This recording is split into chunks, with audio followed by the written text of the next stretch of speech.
suis spécialisée en histoire de l'art, donc j'ai fait des études à la Sorbonne, à Paris 1. Et ensuite, j'ai éprouvé le besoin de refaire de l'histoire générale, et c'est là que je suis allée à Sciences Po, où j'ai découvert un monde dans lequel je me suis sentie tout de suite très bien, je dois dire, avec d'excellents professeurs, de très bons enseignements. À l'époque, il y avait donc Michel Vinocq ou Pierre Milza. J'y ai enseigné, j'ai commencé à y enseigner l'histoire, et je suis ensuite revenue à Sciences Po en 2009 à l'initiative de Bruno Latour, qui a voulu un premier poste d'histoire de l'art à Sciences Po.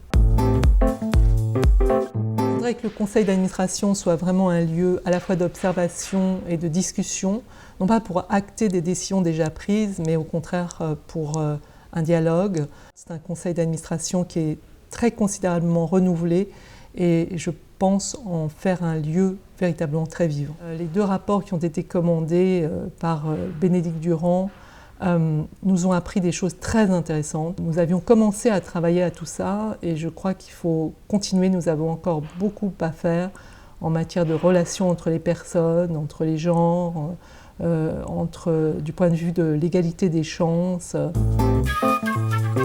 Émile Boutmy, figurez-vous, était aussi un historien de l'art, et il a écrit 3 livres sur l'art et l'architecture en Grèce ancienne, et c'était une de ses passions. Donc il s'intéressait au droit et à l'histoire, comme moi, mais également aux images. Donc cette idée que l'image, au fond, et l'architecture, les formes de façon générale, sont au fond un excellent observatoire des sociétés, des mentalités, des sensibilités.